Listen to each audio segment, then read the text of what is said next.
Estos son algunos de los clips POV más perturbadores y desgarradores jamás captados por una cámara. He buscado personalmente incontables videos para traerles solo los momentos más intensos y sin filtros. Algunos son tan extremos que incluso fueron eliminados de internet. Iremos desde los casos menos extraños hasta los más aterradores. 3 de noviembre de 2016. En la zona de Woodruff, Carolina del Sur, la policía estaba buscando a una pareja desaparecida. La investigación los llevó hasta una propiedad aislada de Todd Kohlhepp. Allí encontraron un gran contenedor metálico de almacenamiento.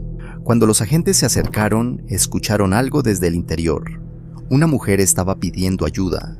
Después de unos 10 minutos de trabajo, la policía logró abrir el contenedor y dentro encontraron a Kala Brown, de 30 años.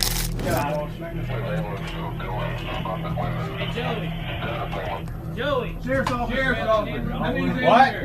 Back up there. Just one. Are you okay? Grab what? Go. Do you have any weapons? Coming through, okay? What's your name? What's your name, man? Lauren. Okay. All right. Just a girl. Just a girl. Just a girl. How are you, honey? Bolt cutters. This is our investigator. He's a paramedic, sweetheart. Oh, yeah. Okay, we're gonna get you out of there, okay? Just hang loose for me. Anybody got I need a handcuff key. Handcuff key. I got it right here. Estaba sentada sobre una cama improvisada, con una gruesa cadena alrededor del cuello que estaba fijada a la pared. Los agentes comenzaron de inmediato a cortar la cadena y la sacaron del contenedor. Kala llevaba cerca de 2 meses desaparecida, pero cuando la policía le preguntó por su novio, la historia tomó un giro todavía más aterrador. Un agente le preguntó, ¿dónde está tu novio? Kala respondió que su novio, Charles Carver, ya no estaba vivo. Según su relato, Todd Kohlhepp había disparado y matado a Charles y después había mantenido a Kala secuestrada en esa misma propiedad. Más tarde, los investigadores encontraron el cuerpo de Charles en una fosa poco profunda dentro de la propiedad. Pero la policía pronto descubrió que aquello no era solamente un caso de asesinato y secuestro. Durante la investigación, Todd Kohlhepp también confesó su responsabilidad en un antiguo tiroteo ocurrido en 2003, en el que murieron 4 personas. Además, en su propiedad fueron encontrados los cuerpos de otras 2 personas, Johnny Joe Coxey y Megan McCrow Coxey. En total, Kohlhepp confesó haber cometido 7 asesinatos, y Kala Brown no fue una de esas 7 víctimas. Ella fue la sobreviviente que logró salir con vida de las manos de un asesino. El 26 de mayo de 2017, Todd Kohlhepp se declaró culpable de 7 asesinatos y de cargos relacionados con secuestro y agresión sexual. Como parte de un acuerdo para evitar la pena de muerte, recibió 7 cadenas perpetuas consecutivas y 60 años adicionales de prisión, y no tendría posibilidad de obtener libertad condicional. 2 de octubre de 2006. Ese día, Elaine Campione, quien vivía en Ontario, Canadá, encendió su cámara. Frente a ella estaban sus 2 pequeñas hijas, Serena, de 3 años, y Sofía, de apenas 19 meses. En la grabación, las niñas aparecen jugando dentro de la casa, pero ese mismo día, aquel video terminaría formando parte de una tragedia que nadie habría imaginado. Elaine estaba en medio de una disputa por la custodia de sus hijas con su exesposo, Leo Campione. Durante el juicio, también salió a la luz que ella había acusado a su esposo de maltrato y que estaba profundamente afectada por todo aquel conflicto. Entonces, frente a la cámara, su comportamiento cambia. The same as Leonardo. All I wanted to do was take care of my 2 little girls and live happily ever after the 3 years of physical, emotional, and mental abuse that I endured tremendously by Leonardo Campione, and then the past year from Anna and Diego Campione, the mental and emotional abuse, which wouldn't stop, and I had CAS keep bringing these 2 people into my life over and over again when I kept telling them the amount of mental and emotional abuse it was causing my 3-year-old daughter Serena and I and Sofía.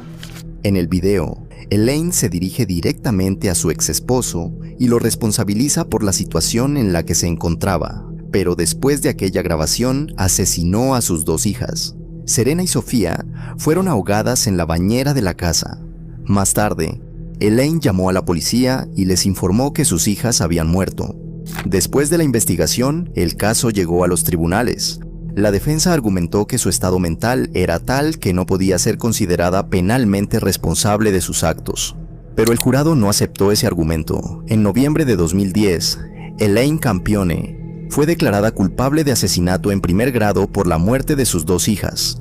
Fue condenada a cadena perpetua, sin posibilidad de solicitar la libertad condicional durante al menos 25 años. En 2014, en un hospital de Nueva York, Garnet Paul Spears, de 5 años, luchaba entre la vida y la muerte. El nivel de sodio en su cuerpo había alcanzado una concentración extremadamente peligrosa. Para los médicos, la gran pregunta era, ¿de dónde había salido una cantidad tan elevada de sodio en su organismo? Según los registros del caso, Garnet había sufrido problemas de salud desde pequeño y había sido hospitalizado varias veces. Su madre, Lacey Spears, escribía constantemente sobre sus enfermedades y sus visitas al hospital en redes sociales y en su blog, Garnet's Journey. Pero a medida que avanzó la investigación, la historia comenzó a cambiar. La fiscalía acusó a Lacey de haber administrado cantidades peligrosas de sal a su hijo a través de su sonda de alimentación. Como consecuencia, sus niveles de sodio aumentaron rápidamente, provocándole inflamación cerebral y convulsiones graves. Días después, el 23 de enero de 2014, Garnet murió. Entonces, los investigadores también comenzaron a analizar la actividad de Lacey en Internet. La fiscalía sostuvo que ella se había acostumbrado a recibir simpatía y atención debido a las enfermedades de su hijo y que, por esa razón, había provocado o agravado deliberadamente su enfermedad. Pero Lacey se declaró inocente y la defensa cuestionó la actuación del hospital. Finalmente, el caso llegó a los tribunales. En 2015, un jurado declaró a Lacey Spears culpable de asesinato en segundo grado, y en abril de 2015 fue condenada a entre 20 años y cadena perpetua. Abril de 2012. En North Bend, Washington, la policía encontró los cuerpos de una mujer y su hija de 18 años dentro de una casa incendiada. Ambas habían sido asesinadas a tiros, pero su esposo y padre, Peter Keller, había desaparecido. La policía pronto descubrió que Keller llevaba varios años construyendo algo en medio del bosque. Durante aproximadamente 8 años, había preparado un búnker subterráneo oculto dentro de Rattlesnake Ridge. Y entonces, los investigadores encontraron en su casa un diario en video que hizo que todo el caso fuera todavía más inquietante. En las grabaciones, Keller aparece completamente tranquilo frente a la cámara, hablando sobre lo cansado que estaba de su vida, su deseo de alejarse de la sociedad y su plan de vivir solo en el bosque. Lo más perturbador era que aquel video había sido grabado aproximadamente 12 semanas antes de los asesinatos. Frente a la cámara, Keller también habló de su esposa, Lynette, y de su hija, Kaylin, y dijo que en su nueva vida ya no tendría que preocuparse por ellas. También explicó que si la policía llegaba a atraparlo, se dispararía. Y eso fue exactamente lo que ocurrió. Después de los asesinatos, Keller se refugió en su búnker del bosque. Tras varios días de búsqueda, la policía finalmente localizó aquel escondite fortificado. Durante aproximadamente 22 horas, la policía y Keller permanecieron en un enfrentamiento. Finalmente, el equipo SWAT realizó una entrada mediante explosivos en el techo del búnker. Cuando los agentes entraron, Keller ya estaba muerto.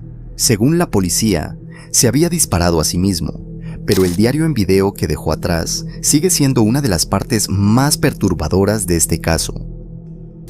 27 de mayo de 2018, alrededor de las 2 de la madrugada, cerca de Groton, Connecticut, en Long Island Sound, Sophia McKenna, de 20 años, y Spencer Mockford, de 21, se encontraban a bordo de una pequeña embarcación. Esa noche, ambos habían salido desde el campus Avery Point de la University of Connecticut, en un pequeño velero de 14 pies, rumbo al New London Ledge Lighthouse. Durante el trayecto, publicaron algunas fotografías y videos en redes sociales. En una de las imágenes, Sofía aparece sentada dentro del faro, pero después de las 2 de la madrugada, se perdió completamente el contacto con ambos.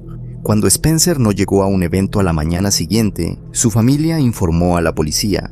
Poco después, la Guardia Costera y varias agencias iniciaron una enorme operación de búsqueda en Long Island Sound. Durante aproximadamente 71 horas, equipos de rescate utilizaron embarcaciones, helicópteros y aeronaves para buscar en un área de aproximadamente 2.025 millas cuadradas. Entonces, apareció una pista importante.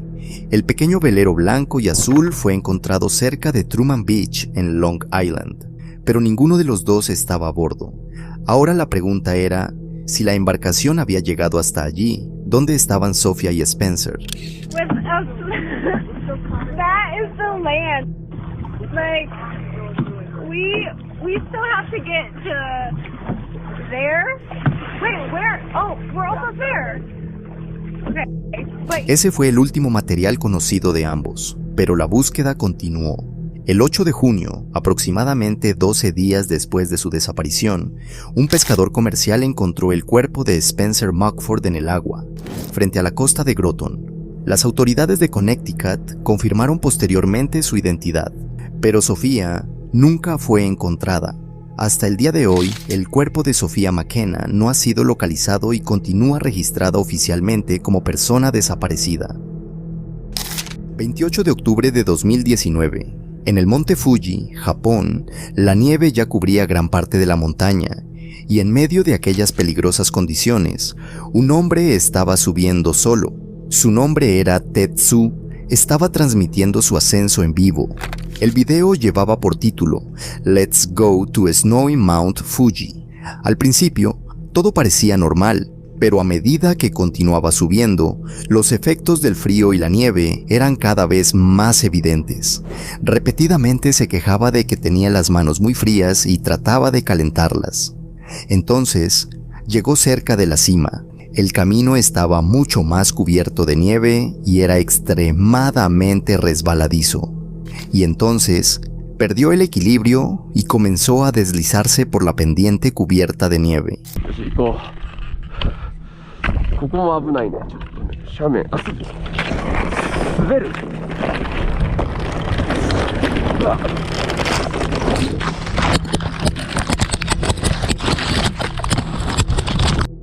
En el video se le ve deslizándose rápidamente cuesta abajo. Sus bastones de senderismo también se separan de él y caen por la pendiente. Y después, el livestream se corta repentinamente. Algunos espectadores que estaban viendo la transmisión avisaron inmediatamente a la policía. Después de eso, las autoridades japonesas iniciaron una operación de búsqueda en el monte Fuji. Durante el primer día, solo encontraron posibles indicios del lugar donde había caído, pero el 30 de octubre, encontraron un cuerpo a unos 3.000 metros de altura, aproximadamente 9.800 pies. Más tarde, las autoridades confirmaron que se trataba de Tetsu. Lo más triste es que esto no era un truco planeado, era una subida real a la montaña que estaba compartiendo en directo con sus espectadores. En julio de 2019, el buzo Rich Aloha estaba explorando las aguas de un lago en Tennessee. Entonces, vio algo en el fondo. Era una cámara GoPro. La cámara parecía haber permanecido mucho tiempo bajo el agua, y por fuera estaba prácticamente dañada. Pero cuando revisó la tarjeta SD que había dentro, la historia cambió por completo. La tarjeta todavía funcionaba. Rich reprodujo los videos que había en ella, y en la pantalla aparecieron varias personas. Al principio, parecía simplemente un video normal de unos amigos pasando el tiempo, pero mientras Rich seguía viendo las imágenes, se dio cuenta de que la cámara pertenecía a alguien que ya no estaba con vida. El joven que aparecía en los videos fue identificado como Richard Ragland, de 22 años, y lo más impactante era que Richard había muerto ahogado en ese mismo lugar en 2017. Eso significaba que aquella GoPro había permanecido bajo el agua durante casi 2 años. Después de descubrirlo, Rich comenzó a intentar localizar a la familia de Richard. Finalmente logró ponerse en contacto con ellos y les entregó la cámara junto con los recuerdos que habían sobrevivido dentro de ella. Para su familia, aquello no era simplemente una GoPro vieja, era un registro de los últimos momentos de la vida de su hijo. 30 de septiembre de 2021, por la noche, en el Sam Houston National Forest, Texas, 3 niños pequeños desaparecieron de repente. 2 tenían 6 años y el tercero apenas 7. Alrededor de las 8 de la noche, habían salido hacia un sendero cercano que normalmente recorrían, pero después se alejaron del camino y se adentraron en el bosque. Terminaron jugando cerca de un arroyo seco y, en algún momento, se dieron cuenta de que ya no sabían cómo regresar. Cuando los niños no aparecieron, la policía, los bomberos, los equipos de búsqueda y rescate, drones y unidades K9 comenzaron a buscarlos. La noche pasó entre la oscuridad y la lluvia, pero al amanecer, los niños todavía no habían sido encontrados. Entonces, alrededor de las 9:30 de la mañana, un voluntario local que conocía bien la zona decidió adentrarse personalmente en el bosque para ayudar en la búsqueda, y finalmente encontró a los 3 niños. Estaban aproximadamente a 1 milla del lugar donde se habían adentrado en el bosque, y lo más importante, estaban a salvo. En las imágenes se puede ver al Deputy Sergeant Jason Smith avanzando entre la densa vegetación hasta llegar donde estaban los niños, y entonces se escucha su voz: "I got him, I got him". Los había encontrado. Los niños contaron que habían pasado la noche debajo de un árbol caído. Sus padres ya les habían enseñado que si alguna vez se perdían en el bosque, debían permanecer juntos y quedarse en un mismo lugar mientras esperaban ayuda. Entonces, amigos, ¿les gustó este video? Déjenme saberlo en los comentarios y no olviden suscribirse al canal. Nos vemos en el próximo video.